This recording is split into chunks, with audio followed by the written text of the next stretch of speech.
òfó ṣe lọrin. ìnálìmọ̀níyàtà. ikú tó pa bàbá ìmáàmù. àti ṣàfẹ́kù ẹni tí máa ń fẹ̀yàn tọkàntọkàn nínú àwọn àfáà láyé. ìfi bàbá ìmáàmù wé nǹkankan. mo fi wọ́n wé nkẹyọ kan. ìjọ tí Abu Ja'fari. Sọkùnmọ́lọ́hù. àfáàgbà tó ṣe Jawami'ul Ahkam àfọ́ńtẹ́fù sírí ni. Sọkùnmọ́lọ́hù. àwọn ni mo fi bàbá yìí wé níjọ́ tí Abu Ja'faru náà tó kú. àfá tọkọ Dùrẹ́ìdì òun ló wá kọrin náà pé àwòdà Abu Ja'fari. wàlíhìlmù fastahaba. wal-ilmu fastahaba. àwòdà Abu Ja'fari wàlíhìlmù fastahaba.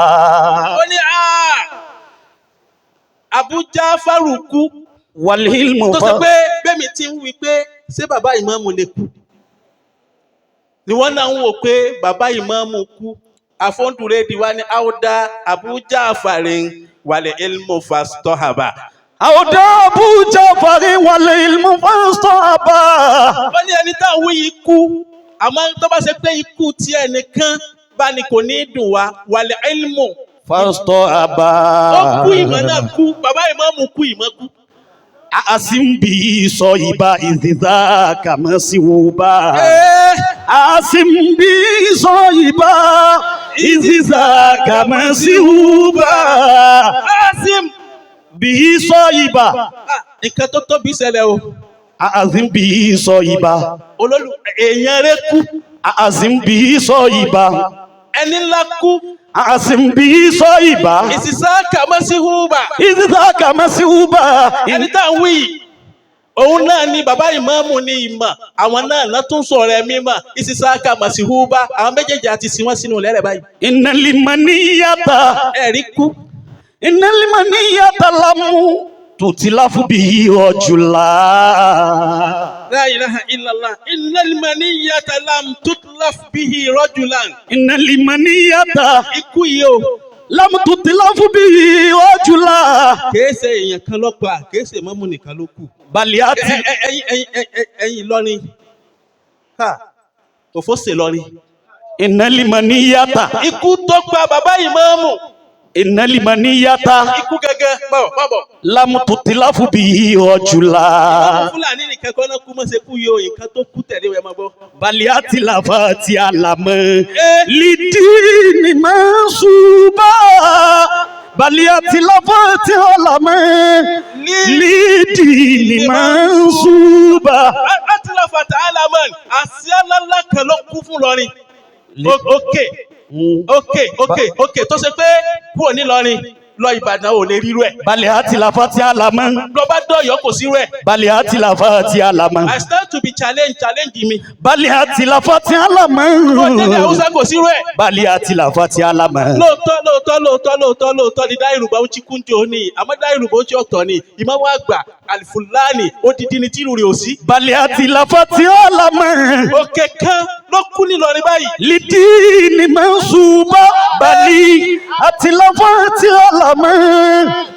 Lidini mansuba. ẹ̀sìn ní nǹkan ṣe.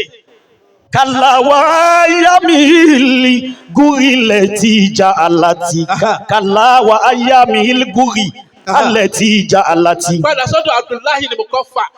Bisakumullahu iza mamata mithli mata shakhasun yamutu bimauti adadun kathirun. kò ní yamutu bimauti khalaqun kathirun. Yamutu bimauti khalaqun kathirun. Yamutu bimauti khalaqun kathirun. kí ló wí. Iza mamata mithli mata shakhasun. Abdullahi ni mo kọ́ fà. ó ní tírú mi bá kú. Mata shakhasun. èèyàn tó dàbí irú mi tírú èèyàn bẹ́ẹ̀ tó bá kú. Yamutu bimauti adadun kathiru. bàbá ìmáàmù Ridwanullahi alayhi. ìmáàmù Fúlàní ìmáàmù àgbà fún gbogbo ìlú Ìlọrin yamutu bimawtihi Adadun kathir. èèyàn ti kú tẹ̀lé wọn àkàtì ìmọ̀ ni. Waham torí pé bíbọ̀. Bisakumullahu. bàbá ìmáàmù yìí lẹ́nìkan táyé máa ń dáràn sí lọ́rùn tí wọ́n sì gbé wọn tó wọn pé èmi náà mo ní wọ́n ṣe. La ilaha illallah. Iza mata mithli mata shakhasun bimawtihi khalaqun kathir. nǹkan ti ṣe lọ́rí báyìí ta ni ó gbà wálẹ̀ níbi tá a wà yìí. Waham intamuta falaysa yajri. ìwọ tó ṣe pé Intamuta. à ń gbèrò pé kí bàbá ìmáàmù òkú wọn ti kú. Waham intamuta. àwọn tó bí ọ àtàwọn tó ṣe ọ lẹ́ǹbi tó bá wà báyìí àwọn náà mọ̀ ní pé ṣé a ní kó kú ni àmọ́ pé yóò tún yẹ tó bá kú ta ayé nìkan la rò pé ọmọ yẹ. Waham intamuta falaysa yajri. bẹ́ẹ̀ni fàlẹ́yìísà yẹ̀dírí ìwọ tó àṣàrújì ìwọ tó ṣe pé nígbà tó bá kú tán fàlẹ́yìísà yẹ̀dírí ẹnìkan ò ní gbọ́pọ̀ kúnjọ́ tí bàbá rẹ kú ta ló mọ̀ pé bàbá rẹ kú. Falaysa yajri. tí ìyá rẹ kú ta ló mọ̀ pé ìyá rẹ kú. Falaysa yajri. ìjọ tí lè yín wò ta ló mọ̀ pé lè yín wò. Falaysa yajri. tọ́tà gbà kò ṣe yín ládùúgbò yín ta ló mọ̀ àdúgbò yín. Falaysa yajri.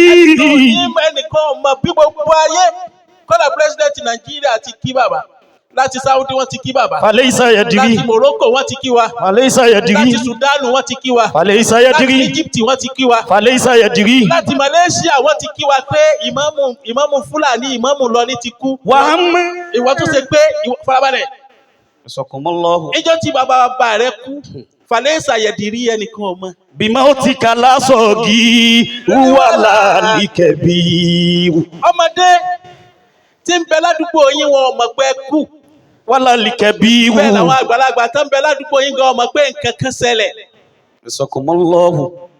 lọ́jọ́ mo sọ pé Allah adilu. mo wá kọ́ nìkan fún bàbá ìmáàmù ìlú Ìlọrin tí wọ́n kú yìí pé Al-Adilu Qadimata. Al-Adilu Qadimata wali yusufu wali asadu. Al-Adilu Qadimata wali yusufu wali asadu. Al-Adilu Qadimata. bàbá ọba ìlú Ìlọrin náà pé bàbá Mádìbò. Al-Adilu Qadimata. ẹni tí máa ń sọ déédéé tí ó sòótọ́ pé bó ti rí ní Qadimata ó ti kú. Wali yusufu wali asadu. àní ìsọ́ọ̀fù níjọ́ kan ọ̀rọ̀ ṣe bí ọ̀rọ̀ ẹ dákun gbogbo ẹ̀yin àgbàlagbà tẹ́ kú yìí à ń sunkún ẹjọ́ ẹ má jẹ́kun wọ́pọ̀ ká má bàa fọ́ lójú bọ́rọ̀ ọba ti ṣe bí ọ̀rọ̀ láàrin àwọn èèyàn méjì ẹjọ́ òótọ́ ni ẹ má dáwọ́. Al-Adilu Qadimata wali yusufu wali asadu. ìjọ tí mo fọ́ àmì àtẹ̀yìn náà ìjọ tí mo fọ́ tányányá fún bàbá ìmáàmù Fúlàní níjọ́ tí ọ̀rọ̀ ṣe bí ọ̀rọ̀ sẹ́mi pé àwọn ọ̀dọ́ kọ̀pọ́sípù ọ̀rọ̀ ọmọ ṣe bí ọ̀rọ̀ láàrin wa etí máyé dùn náà nìyẹn o. Al-Adilu Qadimata. etí máyé dùn nìyẹn. Al-Adilu Qadimata wali yusufu wali asadu. bàbá ìmáàmù wa ní kí wọ́n pè mí jọ́ náà wọ́n pe àwọn àyókù gbogbo wa wọ́n mọ̀ pé wá mọ́ báyìí o torí ẹ̀mí tí o tí ì gbé. Al-Adilu Qadimata. Al-Adilu Qadimata wali yusufu wali asadu. èmi náà ti gbé báàgì dání pé mo mọ̀ pé wọ́n dà mí lẹ́bi. Al-Adilu mo ti gbé Qadimata. dání pé irú wọn ọ̀sán ni dáyọ̀ lẹ́jọ́ kéèyàn sọ pé no. Al-Adilu Qadimata. bàbá wa fún talára wọ́n gbé talára fún wọ́n gbé tajero náà fún mo á jáde nínú ilé pé ṣé pé irú àwọn eléyìí tún sọ wọ́n pé aya alukurani tó ní inna aradna al-amanata. Ala samawati wal ardi wal jibali fa bayna yamalna wa asfaqna minha wa amala al-insanu innahu kana zaluman jàúlá. àsáwọn tí wọ́n wé bàbá ìwà ìmáàmù àgbà Fúlàní àwọn Sheikh Abdul Kabir Afukulola. Al-Adilu Qadimata wali. àwọn tí wọ́n wé bàbá ìmáàmù àgbà tán wé wọn níláwà ní wọ́n mọ̀ pé àwọn àgbàlagbà jọ ń rí iná púpọ̀ wọ́n mọ̀ pé eléyìí ọmọ sòdodo láàrin wọn. Alhadilu kọ́dímọ́ta. ẹ̀ tí ń ṣe dọ́gbadọ́gba ló kù yìí. Wálé ìsọ́ọ̀fù wálé àṣàdù. àlè ìsọ́ọ̀fù nínú gbogbo àfà tí mo mọ̀ láyé tó bá ń sọ pé yẹn ní ìsọ́ọ̀fù ìrírú bàbá ìmáàmù Fúlàní rí. Wálé àṣàdù. wàlẹ̀ asadu kìnìún náà ló lọ yìí o. Fagifiri Imam Bashiri Diniya Sọmọdù. bàbá wọn ní káwé máa wọlé. Fagifiri Imam Bashiri Diniya Sọmọdù. fagifiri Imam Bashiru Dini ọlọ́run mọ́sá bá wa ṣàforíjì fún bàbá Imam Bashiru. Ya Sọmọdù. wọ́n bá àjírònú kan. Lawla limani atufaridun inda khalikina. mo wá ní láwùlálìmọ̀ ní yàtọ̀ fárídùn Inda khalikina. tí kì í bá ṣe pé ikú ọ̀ràn àyàn ní lọ́dọ̀ ọba tó dá wa. Alali ibadi fama illa kaya ahadu. alàlẹ́ ìbáàdì lérí ẹrú kan tọ́lọ́run bá dá dandan ní fún kókú fámánì farabalẹ̀ question mark ni Jazakumullahu. fámánì wọ́n ní wọ́n máa ń ṣàṣìyàn mọ́ wá ní fàmánì ta ló ń tọ̀hún tó lè ṣàṣìyàn Ìmáàmù Fúlàní. Illa kaya. Famani. Famani. ta ló lágbára náà Famani. ta ló ń tọ̀hún. Famani. ìlàkà Ya ahadu. tí ì bá ṣe wọ Ọlọ́run. Alimautu asikita yi mulakon khoti babila. alimautu asikta imulakon khatiban bila raibin. Fulani yufari amuhu aya farodo. alimautu farabalẹ̀ Alimautu. sí ṣe tí wò mí. Alimautu asikita ìlà imula. mo ti ń ṣiṣẹ́ lára yín òun ṣiṣẹ́ bí báyìí náà. Alimautu asikita imulakon katiban khotiban bila raibin farahamuhu. bila raibin fulani yufari amuhu aya farodo.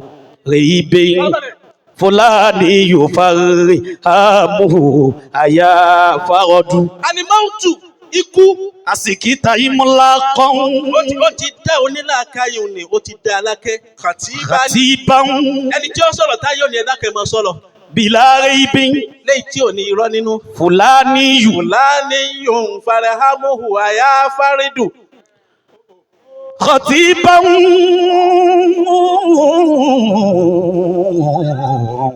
بلا ريب bẹ́ẹ̀ni بلا ريب irú túbà wo ló tún fẹ́ gbọ́ mọ́ tí ó dàbí tìmáàmù. خطيبا بلا ريب má bọ̀ فلاني يفرمه ìmáàmù àgbà Fúlàní farahamuhu. أيا فرد. ìwọ bá tó ṣe pé wọ́n làṣọ láàyè rẹ̀ farahamuhu bá wa kẹ́wọ̀n.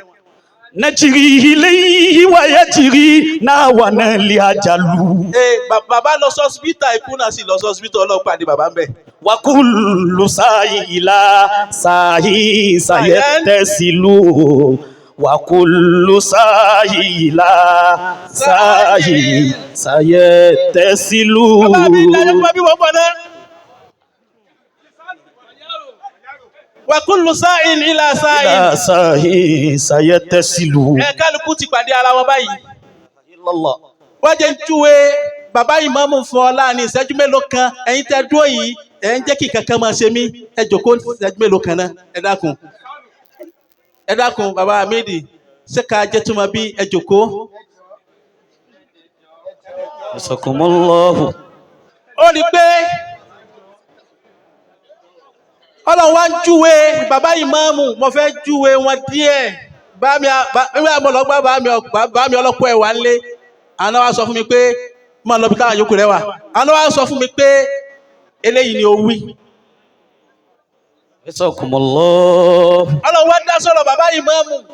الله يتوفى الأنفس حين موتها والتي لم تمت في منامها فيمسك التي قضى عليها الموت ويرسل الأخرى إلى أجل مسمى إن في ذلك لآيات لقوم يتفكرون. قل يتوفاكم ملك الموت الذي وكل بكم ثم إلى ربكم ترجعون. Padà sínú Suratu Zumar èyí ni mo fẹ́ gbọ́. ثم كل نفس ذائقة الموت ثم إلينا ترجعون. bẹ́ẹ̀ni وما جعلنا بشر من قبلك الخلد ọlọ́lẹ́nì kò ní máa bẹ lọ gbére. أفإن مت bàbá ìmáàmù ti kú nígbà náà ńkọ́. فهم الخالدون bàbá sọ fáwọn ọ̀tá wọn tán rẹ́rìn tán pé wọ́n ní kèfèrí ẹ̀yẹ máa bẹ lọ láyé lọ gbére. كل نفس ذائقة الموت ta ló sọ fún ọ pé wọn ò ní kú. ونبلوكم بالشر والخير فتنة وإلينا ترجعون. ìtọ́lọ̀ wá fi bàbá ìmáàmù ṣe láyé náà lọ́sẹ̀lẹ̀ yìí wà nàbùlù kóńbé sáré wà lẹ́káyìrì. Fìtínà. ọlọ́run dáhùn wò pé mo fún ọ lágbára mo fún ọ láṣẹ. Nàbùlù. kí ló fi ṣe bàbá ìmáàmù àgbà ẹnìkan pè mí láti Amẹ́ríkà. ó ní ṣé wọ́n ní kọmíṣánná nu ọmọ. ó ní ṣé mínísítà ń bẹ nu ọmọ wọn ṣé sẹ́nitọ̀ ń bẹ nu ọmọ wọn. máa ní tó jù bẹ́ẹ̀ lọ ọlọ́run ṣe fún wa. ونبلوكم بالشر والخير فتنة وإلينا ترجعون فتنة وإلينا ترجعون. jẹ́ wá bálàsì gbogbo ohun tí mo wí látàárọ̀ yìí àdìsí kan ní.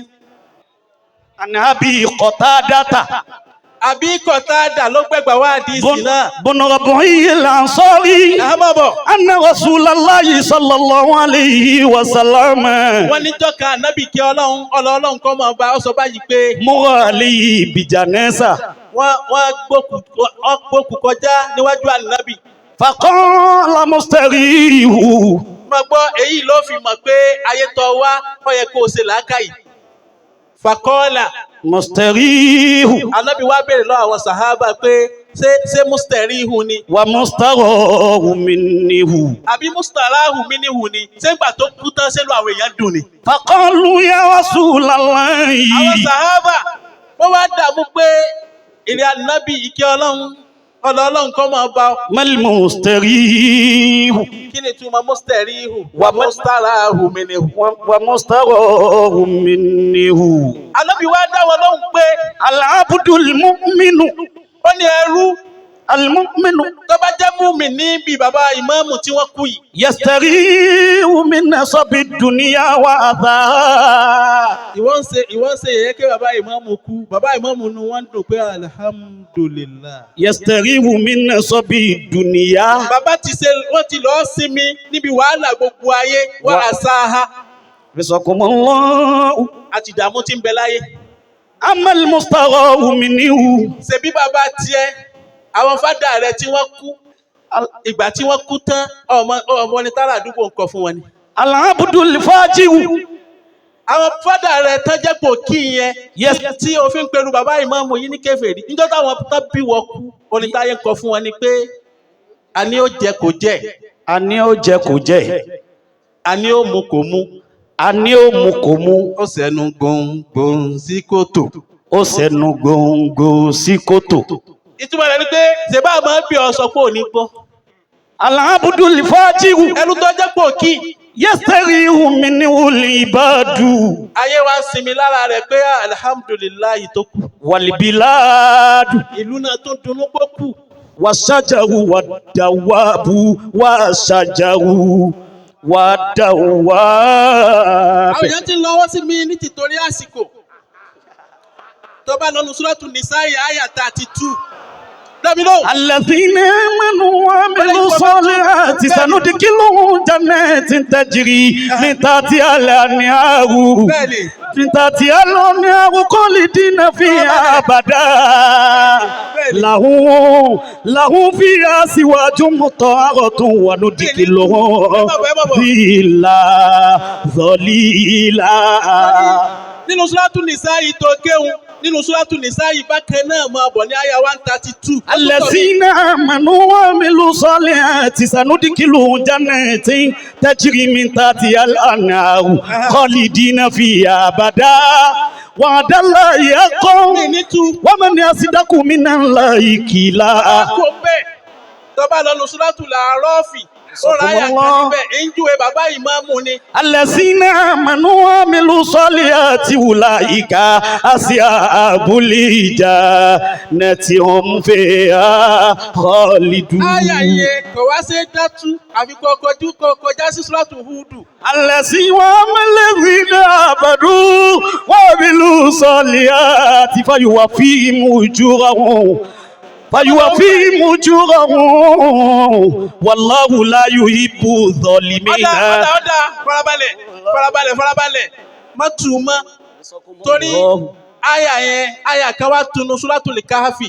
إن الذين آمنوا وعملوا الصالحات إنا لا نضيع أجر من أحسن عملا Suratul Bayyinah ó ní bàbá ìmáàmù wùláìkà هم خير البرية. àyà kan náà tí wọ́n sọ nínú Suratul Kahfi bẹ́ẹ̀ ó ní innal ladina آمنوا وعملوا الصالحات كانت لهم جنات الفردوس نزلا. mi tú yẹn mi dẹ̀ ní tu farabalẹ̀ ń bọ̀. Torí tọ́ba lọ́nu Suratul Ra'd láti àyà 20 sáyà 25 máa tú yẹn máa wájú microphone lẹ̀. الذين يوفون بعهد الله. Sẹ́ni ń bọ̀ kàn díẹ̀ lẹ́yìn mú ni. الذين dákun torí Ọlọ́run mo fà ń dábìbì ọ́. الذين يوفون بعهد الله. Sẹ́ni bàbá ìmáàmù Fúlàní yúfúnà bí ahadillahi sọ̀rọ̀ pé bí yúfúnà yẹn tọ́ba lọ́nu Suratul Fatih ọlọ́ni wàá mọ̀ ní àwòfẹ́. فمن كتب إنما ينكث على نفسه ومن أوفى بما أدى عليه الله فسيؤتيه أجرا عظيما. Alladina yufuna bi ahdillahi bàbá ìmáàmù pé àdéhùn tó bọ́lọ́hùn ṣe. ولا ينقضون الميثاق. ọ̀dọ́wọ́rú. الذين يصلون ما أمر الله به أن يوصل.